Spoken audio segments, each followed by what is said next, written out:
Assalamualaikum warahmatullahi wabarakatuh. Selamat datang kembali di acara Instagram Live Kifan Islamic Finance. Hari ini kita akan kedatangan Mang Amsi, founder dari Syariah Saham.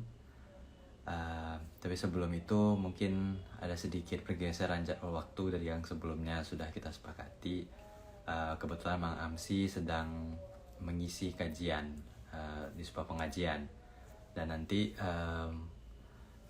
setelah ini beliau akan langsung join bersama kita. Sebelum itu, mungkin buat teman-teman yang tidak mengenal siapa sih sebenarnya Mang Amsi. Mang Amsi ini adalah seorang penulis buku Saham Syariah kelas pemula. Beliau sendiri adalah seorang praktisi dan juga investor di pasar modal syariah dan memiliki pengalaman yang sudah cukup banyak selama beliau berinvestasi di saham syariah. Baiklah, kalau begitu saya akan langsung panggil aja Mang Amsi.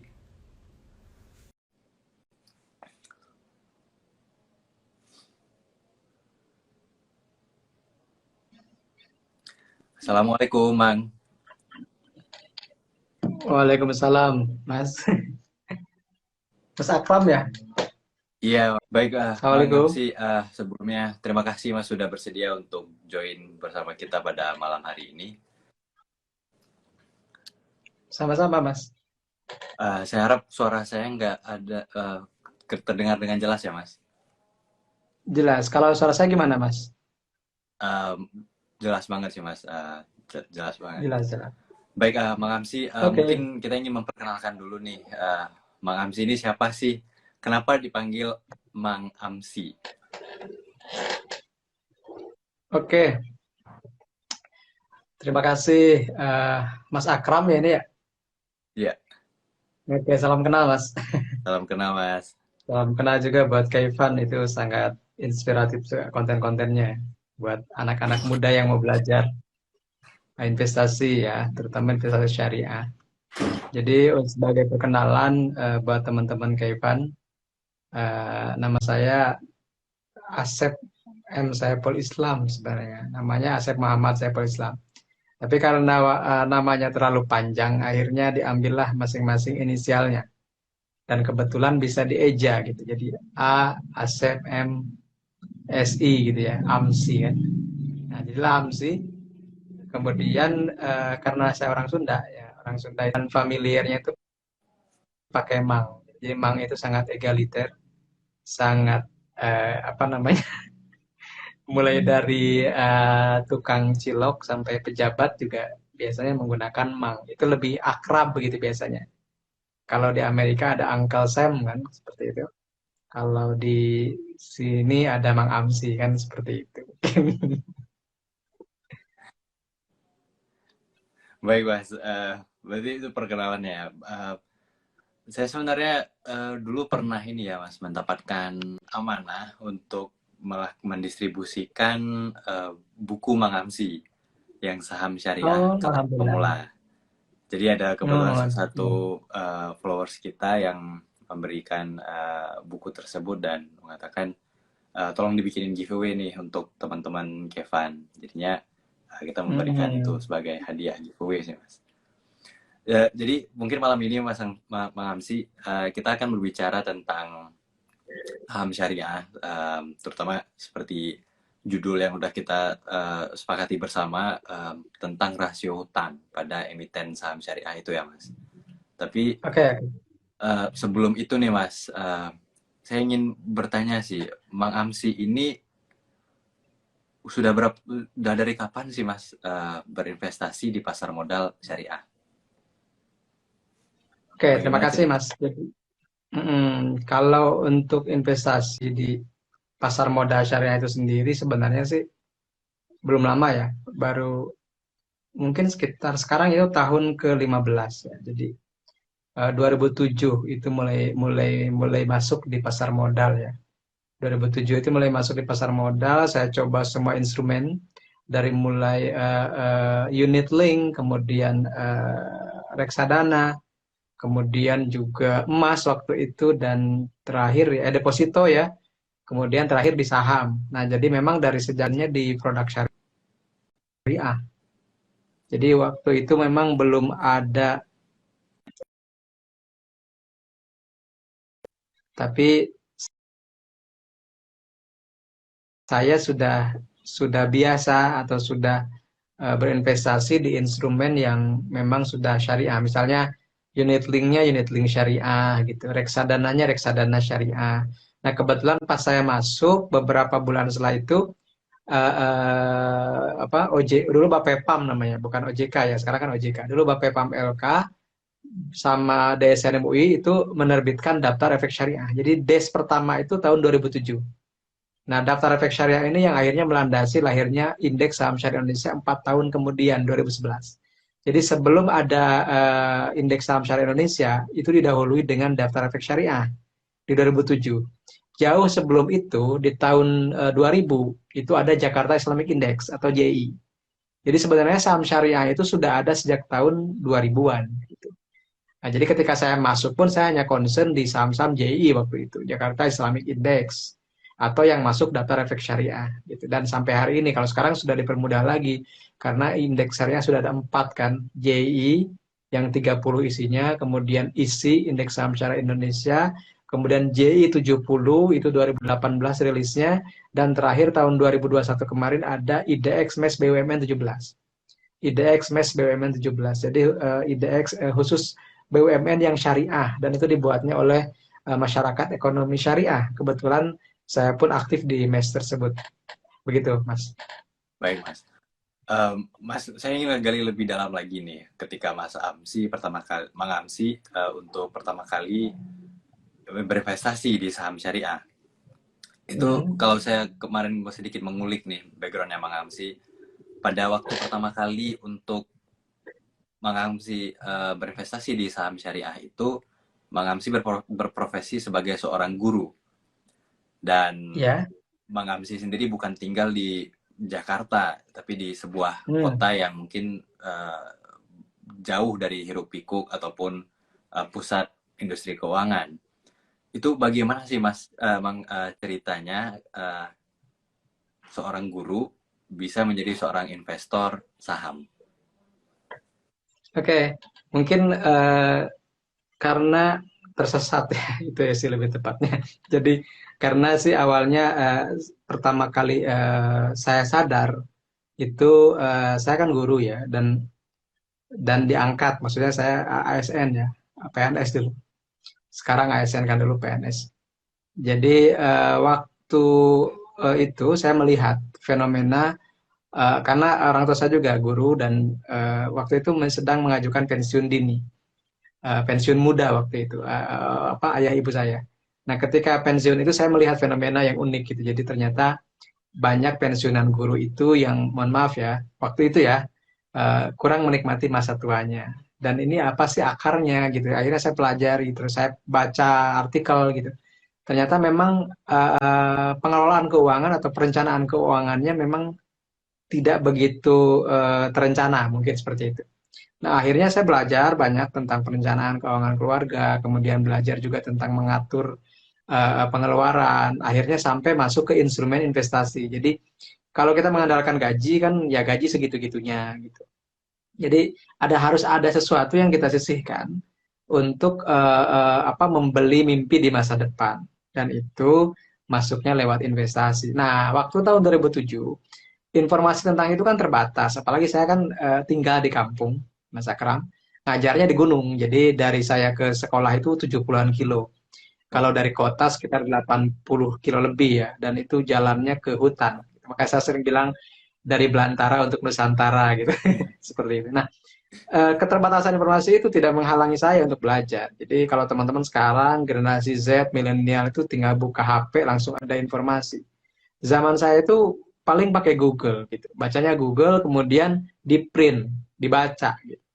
Dan itu akhirnya untuk memulai saham ya akhirnya kan butuh modal dan modalnya itu teman-teman waktu itu modalnya sekitar minimal pembukaan akun itu paling paling kecil itu 25 juta. Jangan bayangkan 25 juta hari ini kan. 25 juta hari 25 juta saat itu 25 kali lipat gaji saya. Oke, Jadi 25 juta hari itu, waktu itu 25 kali lipat gaji saya. Jadi saya nggak mungkin bisa jadi investor saham. Kenapa? Karena modalnya nggak ada gitu. Inisial depositnya itu 25 juta. Maka jalan akhir terakhirnya ya saya pinjam. Saya pinjam. Saya pinjam modal. Kenapa? Karena ya Mas Akram juga tahu sendiri, mungkin saya butuh nunggu waktu sekitar 25 bulan gitu buat hanya sekedar inisial deposit 25 juta itu. Jadi kalau kita pakai inflasi mungkin sekarang setara 250 juta. Karena waktu itu harga emas masih 100.000 1 gram. Sekarang kan sudah hampir 1 juta ya. Jadi kalau kita gunakan nominal ya 25 juta memang sekarang juga ya 25 juta hari ini dengan 25 juta waktu itu berbeda. 25 juta saat itu 25 kali gaji kotor saya, bukan gaji bersih, gaji kotor. Jadi bisa dibayangkan teman-teman untuk menjadi investor saham waktu itu kita memang harus berkorban, gitu. Mengorbankan waktu dan mengorbankan dana gitu, maksudnya menyisihkan dana. Itu Kang. Jadi memang awalnya seperti itu karena keingintahuan saya, akhirnya saya memberanikan diri untuk meminjam dana gitu, meminjam dananya ke orang yang saya kenal karena saya tidak mau berisiko juga kalau minjam ke bank juga kan nanti bayarnya dari mana juga. Nah, seperti itu kan. ya Mas. Baik, Mang. Kan tadi berbicara nih Bang Hamsi, kalau di tahun 2007 itu mungkin akses informasi tidak sekencang sekarang nih, masih Iya, betul terbatas betul. banget pengetahuan-pengetahuan yang Mm. kita miliki. Itu bagaimana sih Bang Hamsi ketika Bang Hamsi melihat saham pada tahun 2007 silam, pastinya berpikiran kan, ini saham itu halal apa haram? Nah, itu Iya. bagaimana sih Bang Hamsi, pembelajaran Bang Hamsi pada saat itu? Oke, kalau saya kan kebetulan pernah belajar fikih ya, pernah belajar fikih karena background saya memang di bahasa Arab gitu. Dan dulu juga di madrasah. Setidaknya sih di fikih kan ada akad syirkah, ada akad mudharabah dan seterusnya. Yang kita kenal istilah-istilah itu diperbankan waktu itu. Tapi ketika masuk di saham, sebenarnya saya lebih dimudahkan karena sudah ada Jakarta Islamic Index. Jadi ketika ada Jakarta Islamic Index, saya percaya sepenuhnya bahwa saham yang masuk Jakarta Islamic Index itu sudah saham syariah. Kenapa? Karena di tahun 2001 itu sudah ada fatwa nomor 20 tentang reksadana syariah kalau tidak salah. Kemudian tahun 2003-nya itu ada fatwa tentang prinsip syariah di pasar modal nomor 40. Jadi ketika sudah ada produknya, kita tidak bingung lagi sih Mas Kang Akram. Jadi ketika sudah ada produknya dan itu sudah dinyatakan di indeks syariah, waktu itu sudah ada indeks kalau syariah itu sudah ada 2007 juga sudah ada. Jadi kita sih tinggal milih aja produknya. Jadi sebenarnya sih tidak terlalu sulit untuk memilih produk, tidak bingung juga kenapa karena apa namanya kehalalannya itu sudah dijamin sama MUI lah seperti itu. Jadi yang menerbitkan fatwanya kan bukan kita, tapi memang otoritas ulama. Kita tinggal pakai aja. Mungkin waktu itu yang menjadi tantangannya adalah sistem online tradingnya. Karena waktu itu belum ada SOTS kan, belum ada sistem online trading syariah. Jadi memang kadang kita kalau lupa itu bisa beli saham non syariah gitu. Atau misalnya kita beli saham syariah tapi modalnya kebablasan, akhirnya pakai margin. Nah, karena belum ada sistem yang mengotomatiskan atau yang otomatis menghambat atau katakanlah mereject transaksi kita karena belum ada SOTS. Jadi kan kenapa sih 2021 dianggap satu dekade kebangkitan pasar modal syariah? Karena 10 tahun sebelumnya 2011 ada 3 tonggak besar. Yang pertama munculnya fatwa nomor 80 tahun 2011 tentang prinsip perdagangan efek bersifat ekuitas ya di pasar reguler yang syariah. Kemudian muncul ISI, Indeks Saham Syariah Indonesia sebagai perwujudan dari ini. Dan terakhir ada SOTS, Sistem Online Trading Syariah. Jadi setelah tahun 2011 sebenarnya teman-teman tidak usah bingung lagi karena sistemnya sudah semakin mapan. Gitu. Kalau zaman saya ketika masuk, produknya sudah ada gitu, efek syariahnya sudah ada melalui JI atau DES, daftar efek syariah. Yang belum ada karena saya ketika masuk ya, Mas Akram, ketika masuk di bursa, bursanya masih BEJ loh, Bursa Efek Iya, Jakarta iya, dan Surabaya juga masih ada. Nah, iya, iya. mergernya itu bulan September atau Oktober 2007. Jadi saya sudah berapa bulan masuk jadi investor, itu baru di merger, baru digabung jadi BI, Bursa Efek Indonesia. Nah, jadi istilahnya waktu itu kalau mau beli saham yang di Surabaya ya kita juga berbeda lah itunya pembeliannya ya. Kalau sekarang kan udah digabung. Nah, jadi yang membedakannya mungkin kendalanya waktu itu belum ada SOTS. Jadi kita kadang kalau beli itu melebihi kapasitas yang dibolehkan atau cash basisnya melebihi, atau misalnya kita kadang nggak, karena nggak lihat daftar efek syariah misalnya, kita kadang lepas juga misalnya beli saham yang bukan perbankan tapi dia ternyata tidak masuk efek syariah karena tidak ada pengontrol. Kalau sekarang kan ketika saya beli BBCA langsung si SOTS-nya langsung alert gitu, notifikasi. Maaf, saham Anda bukan daftar efek syariah, kan seperti itu. Jadi kehadiran SOTS ini sangat berguna ya, Bang Amsi, untuk Sangat membantu sekali mengamankan sebenarnya untuk investor. para Iya. pengguna ini untuk itu. Mm, mm, mm. Tapi emang saya masih penasaran banget ini. Bahkan ketika sekarang ini ya, ketika makanya kita juga Ya. hadir itu untuk mengedukasi. Dengan keterbukaan informasi, justru kita seperti tidak lagi mempercayakan otoritas DSN MUI seperti Bang Amsi pada tahun 2007 kemarin, di mana Bang Amsi Mm, langsung percaya nih bahwa ini sudah diseleksi oleh DSN dan ya. sudah ada mekanismenya yang sudah terbentuk, dan kemudian lahirlah daftar efek syariah tadi. Sedangkan sekarang kita justru timbul keraguan ini. Mm, Keraguan ini dari mana sih menurut Bang Amsi berasal? Kalau saya mungkin pandangan saya pribadi, salah satu poin yang tadi Bang Amsi sebutkan adalah Bang Amsi udah sebelumnya itu memahami juga belajar, mempunyai basic ilmu fikih, mempunyai basic ilmu syariah, sehingga ya. ketika melihat DES tadi, daftar efek syariah, itu kurang lebih mengerti seperti apa proses di belakang pemilihan daftar efek syariah itu. Tapi Iya. bagaimana sih Mang kita supaya bisa lebih percaya nih bahwa ketika DSN udah mengeluarkan fatwa, fatwa itu bukan sesuatu yang main-main. Oke. Jadi teman-teman, Mas Akram semua, ketika Majelis Ulama Indonesia menerbitkan suatu fatwa, kita mungkin yang kadang menjadi ragu itu sebagian kita kadang melihat figurnya. Misalnya ada berapa yang memang ada like and dislike gitu. Sementara dalam pengambilan fatwa itu ada mekanisme dan metodologinya. Kalau dalam bahasa fikih namanya istinbat ya.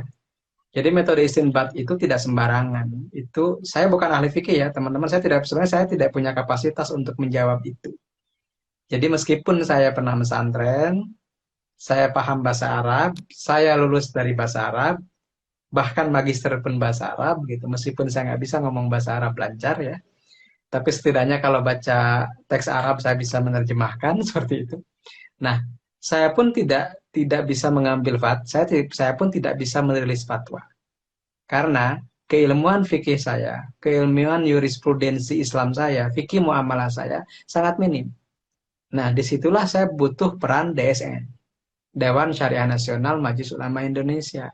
Kenapa? Karena ketika DSN memutuskan suatu hal, itu ijtihad kolektif, bukan ijtihad individual. Di salah satu hadis yang saya pernah dengar, kalau ada perselisihan, alaikum bisawadil azam gitu kan. Maka kamu harus mengambil mana yang lebih banyak dipakai. Terus itu alasannya itu. Sebenarnya seperti itu. Kemudian, kalau teman-teman mau mempelajari metodologi pengambilan fatwa, saya pernah hadir di salah satu sidang promosi doktor atau magister lah gitu ya. Jadi beliau ini saya lupa namanya siapa. Beliau ini meneliti perbandingan antara kaidah atau metodologi istinbat pengambilan hukum di DSN MUI, kemudian di ulama Timur Tengah dan di ulama Barat gitu. Nah, ternyata beliau menyimpulkan bahwa metodologi pengambilan fatwa MUI di Indonesia itu yang paling komprehensif dan itu diakui.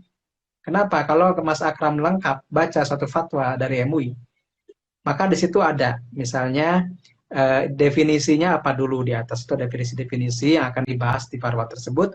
Kemudian dalilnya itu Al-Quran dulu, kemudian hadis, kemudian kaul sahabat begitu atau misalnya ijtihad ulama, kemudian fatwa-fatwa sebelumnya, kemudian standar internasional tentang kesyariahan misalnya. Baru setelah itu dimunculkan, oh fatwanya seperti ini. Jadi kaidah itu tidak dilangkahi. Jadi begini teman-teman, saya akan kutip salah satu ayat Al-Quran, surah Al-Ma'idah ayat 8. A'udzubillahi minasyaitonirrajim. Wala yajrimannakum syana'anu qaumin ala alla ta'dilu. Aidilu huwa aqrabu littaqwa. Jadi jangan sampai ini yang terjadi sekarang masalahnya. Saya juga mengkritik dan ingin mengajak teman-teman juga berpikir jernih ya. Jangan sampai kebencian atau stigma kalian terhadap satu kaum, satu golongan atau satu orang itu membuatmu tidak bisa berpikir adil dan berlaku adil. Berlaku adil lah karena adil itu lebih dekat dengan takwa. Kadang kita itu karena nggak suka dengan orang, meskipun dia ngomong bener, ya dia anggap salah aja. Nah itu yang salah, itu yang keliru, itu yang nggak adil. Jadi kalau saya melihat ketika DSN MUI menerbitkan fatwa, saya percaya kaidah dan metodologinya sudah ditempuh secara gradual, secara step by step sesuai dengan ilmu fikih yang ada. Dan yang menentukan itu profesor, doktor, ustaz yang punya notabene dia punya keilmuan fikih dan usul fikih lebih dibanding saya. Seperti itu. Meskipun saya juga bisa baca kitab, tapi ya mungkin tidak seintens mereka gitu. Dan mereka memang di bidang itu. Jadi ilustrasinya gini lah, saya mungkin bisa memahami anatomi tubuh manusia dengan cara baca buku Mas Akram. Tapi ketika disuruh membedah ada teman saya yang luka, saya mendingan dibawa ke rumah sakit dan dimasukkan ke dokter bedah, dokter ortopedi misalnya. Nah, semisal itulah. Jadi kadang kita bukan tidak bisa memahami satu kitab suatu fatwa, suatu kaidah, tapi ada orang yang ahli di situ. Mendingan kita serahkan ke ahlinya gitu. Dan fatwa itu adalah sesuatu yang menjawab pertanyaan. Waktu itu kan kalau fatwa-fatwa tentang saham syariah itu yang memintanya Bursa Efek dan OJK. Dan boleh saja tidak berlaku untuk orang yang tidak bertanya, boleh saja tidak mengikat semua orang karena fatwa di kita bukan hukum positif. Artinya ketika ada fatwa itu tidak lantas orang yang tidak mengikuti fatwa itu harus dihukum, tidak seperti itu ya. Jadi kalau kita kembalikan ke yang tadi, saya memilih fatwa DSN MUI karena lebih kolektif, ijma, banyakkan yang memutuskannya dan bukan sembarangan gitu. Oh, ilmunya di atas saya. Ilmunya di atas saya. Dan tadi ya, hindari like or dislike ketika berpikir dalam masalah hukum. Kenapa? Karena dalam Quran juga disebutkan kalau dalam masalah hukum itu jangan pakai perasaan katanya gitu. Tapi pakai kaidah yang jelas, metodologi yang jelas. Kalau memang sudah memenuhi kaidah ya it's okay gitu. Dan di situ juga membuka ruang untuk berbeda pendapat. Kenapa? Karena ijtihad itu sebenarnya dapat pahala 2, salah pun dapat pahala 1. Jadi tidak ada yang rugi gitu. Jadi kalau ada yang mempercayai fatwa DSN, it's okay. Kalau ada yang menentang juga nggak masalah, sama-sama aja. Tapi yang paling penting adalah saling menghormati perbedaan pendapat itu. Tidak lantas, bahkan yang paling ekstrimnya adalah kita merasa lebih dari orang karena kita lebih bersih dari riba misalnya, atau dan yang lainnya lah gitu. Karena saya sering menyindir gitu. Kalau kita sudah merasa paling bersih dari riba, memang kita bersih dari riba. Tapi kita masuk perangkap ria. Jadi keluar dari dosa yang satu, masuk ke syirik yang lain. Seperti itu. Oh, itu penting banget ya, Mang. Iya. Kalau jangan sampai kita merasa yang paling bersih dari riba. Karena justru ketika kita Betul. merasa paling bersih, kita terjerumus ke Masuk dalam dosa ria. yang bernama ria. Dan ria Iya. ini, Jadi kalau riba saya ke nggak ria. salah ya, Gitu. Mang, itu termasuk dalam kesyirikan ya, kesyirikan dalam level Syirik kecil. kecil. Syirik kecil itu Sirkul kan. asgal. Iya, Kalau betul, syirik betul. besar tuh udah menyekutukan Tuhan, tapi ria itu udah masuk dalam syirik kecil gitu Betul. kan. Dan itu Mm-mm. sesuatu yang mungkin harus kita hati-hati banget nih buat teman-teman semuanya, karena Iya, itu tadi semua dosa bisa dihapus ya, Mang, kalau di dalam Al-Quran itu, kecuali betul. dosa ria. Mm-mm. Dosa ria tadi Syirik. ya. Sorry, maaf. Dosa syirik tadi yang nggak bisa dihapus. Betul. Dan ria Mm-mm. termasuk dalam syirik yang kecil. Tadi saya ingin Betul. sedikit mengumpulkan tadi ya, Mang Amsi, poin-poin yang Mang Amsi sudah mention. Yang pertama itu yang penting sekali Mm-mm. menurut saya, tadi Mang Amsi udah berbicara tentang bahwa ada seorang yang meneliti proses fatwa yang diambil oleh DSN, ulama Betul. Timur Tengah, dan ulama di Barat. Dan hasil penelitian beliau menyimpulkan bahwa metodologi yang dilakukan oleh DSN itu yang paling komprehensif. dibanding dengan dua lainnya ini. Baik, betul. Dan tadi juga mungkin buat teman-teman yang belum paham bahwa fatwa yang dikeluarkan oleh DSN itu adalah ijtihad yang kolektif, artinya Kolektif. banyak sebuah dewan ulama yang berkumpul membahas suatu permasalahan, bukan opini pribadi seorang ulama. Iya. Jadi ya itu mungkin menjadi hal yang bisa menyelesaikan perselisihan itu ya, Mang. Dan sebenarnya juga Betul. seperti itu tadi ya, fatwa itu bukan tidak mengikat secara hukum. Jadinya kalau kita mau ikut ya silahkan, dan kalau nggak mau ikut juga ya nggak masalah, gitu. Masalah. Tidak ada konsekuensi Oke. apapun di sana. Tapi yang paling penting itu Betul. tadi ya jangan pernah justru kita merasa yang paling benar, dan juga jangan sampai kita menghina atau merendahkan Betul. suatu dan institusi ulama. Dan mungkin ini saya ingin sedikit berdiskusi nih, Bang, mengenai DSN MUI. Ya mungkin salah satu yang saya kritik itu DSN sepertinya kurang mengeluarkan edukasi ya. Walaupun sekarang ada DSN MUI Institute yang merilis Betul. berbagai dokumen-dokumen behind the scene proses dari suatu fatwa atau dan lain sebagainya untuk edukasi. Tapi ya, saya masih menilai itu sesuatu yang kurang. Dan juga saya juga pernah berbicara dengan salah satu anggota DSN dalam sebuah live session juga. Jadi beliau menyebut bahwa tingkat independen dari DSN itu sangat tinggi karena mereka tidak berada di bawah lembaga manapun gitu ya. Kalau saya bandingkan dengan Malaysia, kebetulan Syariah Advisory Council-nya, yang Dewan Syariah Malaysia itu berada di bawah Bank Negara Malaysia. Jadinya ada sesuatu yang kita sebut sebagai conflict of interest ya, Mang. Jadi bisa aja Bank Negara tadi mempressure Dewan Syariah untuk mengeluarkan suatu fatwa. Itu yang kita takutkan gitu kan. Tapi DSN kita ya alhamdulillah tingkat independensinya itu cukup tinggi. Iya. Dan ini mungkin pandangan saya pribadi ya, Bang Hamsi. DSN MUI kita itu seperti sebuah wadah di mana semuanya masuk di dalam situ. Maksudnya ada ulama yang baru pulang dari Al-Azhar Kairo, masuk DSN. Ada ulama yang tumbuh besar di pondok pesantren kita, asli Nusantara, dari kecil sampai besar Nusantara, kiai-kiai dari kampung ya, yang punya kitab-kitab klasik gitu, berkumpul di situ. Terus juga nanti ada ahli-ahli lain yang berasal dari yang lulus ilmu syariah dari barat dan lain sebagainya, berkumpul di DSN. Jadinya sangat beragam nih DSN MUI kita gitu. Iya. Menurut Mang sih gimana sih, Mang, mengenai DSN kita? Iya, justru menurut saya disitulah apa ya namanya? Di situ jadi satu kelebihan juga. Jadi ketika dengan kepala yang berbeda-beda dan latar belakang yang beragam, mereka bisa memutuskan fatwa yang apa namanya? Fatwa yang bisa mengakomodasi semua itu. Dan menurut saya di Indonesia itu kan sebenarnya gini ya, Mas Akram. Kalau penentuan ini aja Idul Fitri juga kan sering ada yang berbeda pendapat gitu. Tapi kan kalau kita udah jadi ulama yang sifatnya apa ya, yang sifatnya sudah diakui masyarakat, kita boleh berbeda. Tapi kita meskipun misalnya keyakinan kita itu berbeda tanggalnya, pada akhirnya kita mengikuti yang kebanyakan gitu. Kalaupun kita pingin sendiri ya kita nggak ngajak orang. Itu ulama yang bijak kan. Jadi sebenarnya dalam fikih saja, pada akhirnya itu fikih itu juga bisa diselaraskan dengan harmoni gitu. Jadi makanya disinilah pentingnya usul fikih ya. Fikihnya ini benar, ini boleh sebenarnya. Tapi secara usul fikih, kalau misalnya kita tetap bertahan atau tetap misalnya dengan pendapat ini, madorotnya kayaknya lebih besar.